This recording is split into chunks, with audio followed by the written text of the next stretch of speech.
Olá! Vamos falar sobre prebióticos e probióticos e sua utilização em cosméticos. Mas para nós falarmos sobre esse assunto, nós precisamos compreender o que são prebióticos e probióticos. Segundo a Organização Mundial da Saúde, os probióticos podem ser definidos como micro-organismos vivos que, quando administrados em quantidades adequadas, conferem benefício à saúde do hospedeiro. Os probióticos têm a função de restabelecer o equilíbrio da microbiota através de 4 mecanismos de ação, que são a produção de peptídeos antimicrobianos, a competição com patógenos por nutrientes e pela adesão ao epitélio, a imunomodulação do hospedeiro e a inibição da produção de toxinas bacterianas. Já em relação aos prebióticos, embora os termos sejam frequentemente confundidos ou usados de forma intercambiável erroneamente, os prebióticos, ao contrário dos probióticos, não são organismos vivos e nem são derivados deles. Os prebióticos podem ser definidos como substâncias que podem ser exploradas por bactérias benéficas ou como substâncias produzidas por micro-organismos ou pela aplicação de ingredientes que possibilitam o desenvolvimento de micro-organismos desejáveis. Para nós entendermos todo esse funcionamento da utilização de prebióticos e probióticos, nós precisamos fazer uma analogia com a microbiota intestinal em relação à microbiota da pele. Microbiota na pele? Então, a utilização de probióticos para restabelecer a flora microbiana no intestino é bastante comum, de forma benéfica para a saúde através da interação com o epitélio intestinal, prevenindo assim a aderência de bactérias indesejáveis e regulando a resposta imunológica local. A partir disso, foi utilizado o mesmo princípio para a microbiota da pele, combatendo doenças como a acne, diminuindo a densidade microbiológica nas zonas sensíveis da pele e assim tornando os produtos menos irritantes. E qual a motivação do uso de prebióticos e probióticos em cosméticos? A microbiota da pele apresenta papel fundamental na manutenção e na proteção da pele. O contato diário com cosméticos, medicamentos, bem como outros agentes químicos, físicos e microbiológicos, pode alterar o equilíbrio da microbiota cutânea, reduzindo a população de bactérias saudáveis e tornando necessário a sua recomposição. Sendo assim, há o aumento do interesse no desenvolvimento de cosméticos contendo prebióticos em sua formulação, uma vez que controlam o microbioma cutâneo ao atuarem contra micro-organismos indesejáveis, ao mesmo tempo que contribuem para a manutenção da microbiota ao estimular o crescimento das bactérias saudáveis da pele. O uso de probióticos e prebióticos em produtos tópicos para a pele é de grande interesse para as indústrias cosméticas. Em 2019, o mercado global de produtos cosméticos com probióticos foi avaliado em cerca de 252,5 milhões de dólares, com projeção de crescimento ainda maior nos últimos anos. E como funcionam os probióticos em cosméticos? A aplicação de probióticos tem a sua ação por meio de mecanismos que incluem a competição com micro-organismos patogênicos, a produção de substâncias químicas que inibem o seu crescimento e a competição por nutrientes e estimulação da resposta imune. Dentre todos esses fatores, quais as limitações do uso de probióticos em cosméticos? Então, dentre esses fatores, nós podemos citar que os produtos cosméticos aceitam limites de micro-organismos totais muito mais baixos do que os aceitos para um produto alimentício, por exemplo.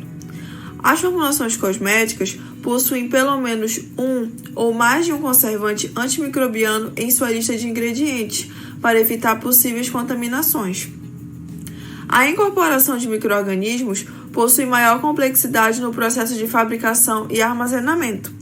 E os produtos probióticos para cuidados com a pele devem ser refrigerados e, se possível, livres de conservantes antimicrobianos que comprometam a sua viabilidade.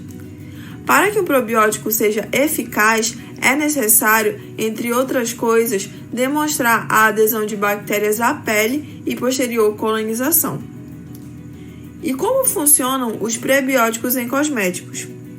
Utiliza-se a inclusão de determinados tipos de carboidratos baseados no microbioma da pele. Entretanto, essa é uma estratégia que apresenta evidências mínimas no microbioma cutâneo. Nesse contexto, uma estratégia adotada é o uso de probióticos tópicos e de bactérias vivas. Então, dentre todos esses fatores, recursos e vantagens, o uso de prebióticos e probióticos pode trazer riscos? Sim. Apesar dos benefícios dos probióticos de uso tópico serem bem recebidos, existem ainda muitos profissionais de saúde e da indústria cosmética que ressaltam o risco inerente ao manuseamento de produtos contendo micro-organismos vivos, não só pelo aumento no rigor das condições de utilização e armazenamento, mas também pelo fato de que a venda de formulações contendo contaminantes é proibida. Então, quais são as estratégias que podem ser adotadas para reduzir os riscos de sua utilização? Podemos citar entre essas estratégias a utilização de embalagens unidose contendo probiótico, a encapsulação dos micro-organismos, a utilização de métodos de preservação alternativos, incluindo a refrigeração de produtos de validade reduzida, a utilização de micro-organismos mortos ou extratos dos mesmos que retêm os benefícios das células vivas. Desse modo, a formulação seria facilitada, uma vez que desenvolver um cosmético física e quimicamente estável contendo micro-organismos vivos é um processo bastante complexo. Podemos também citar a produção de prebióticos ao invés de probióticos, pois são ingredientes nutricionais não digeríveis que induzem o crescimento de modo seletivo de micro-organismos desejáveis num determinado local. Lembrando ainda que os recipientes empregados na formulação não devem representar uma ameaça às bactérias. Todos esses desafios vão sobrepor-se uns aos outros, à medida que as empresas começarem a produção das bactérias que serão utilizadas nos cosméticos. Entretanto, os desafios do uso de organismos vivos em cosméticos são muito diferentes dos desafios tradicionais enfrentados pela indústria de cosméticos. Já existe alguma indústria, algum produto que utiliza produtos prebióticos ou probióticos na sua composição? Sim, e dentre essas indústrias, nós podemos citar, por exemplo, a L'Oréal, que patenteou a preparação de princípios ativos cosméticos pela cultura de vitrocila em água termal e seus componentes, para equilibrar a microbiota de peles secas. Nós podemos citar também a Ian Probiotherapy, que é uma marca cuja filosofia é Love Your Bacteria, incorporando nos seus produtos lactobacilos vivos em microcápsulas. Além disso, nós podemos citar a AO Biome, que é uma empresa startup que em 2015 lançou uma linha de produtos denominada de Mother Dirt, contendo bactérias Nitrosomas eutropha e pretende, através disso, restabelecer esses micro-organismos comensais na superfície cutânea, promovendo a sua saúde e diminuindo a ocorrência de patologias da pele. Então, dentre todos esses fatores, os argumentos, as vantagens, os riscos da utilização de probióticos e prebióticos em cosméticos, o que nós podemos concluir? Podemos concluir que o cuidado do microbioma da pele é um tópico em expansão que continuará a crescer em investigação e desenvolvimento. Entretanto, embora esteja claro que o microbioma desempenha um papel importante na saúde da pele, ele continua sendo uma entidade altamente complexa. O potencial de aproveitamento do microbioma da pele em cosméticos e em produtos para cuidados com a pele é muito grande, especialmente devido às novas abordagens para o uso de prebióticos e probióticos em cosméticos e para avaliar o impacto dos cosméticos no microbioma. Essas foram as referências utilizadas no desenvolvimento do nosso vídeo e muito obrigada!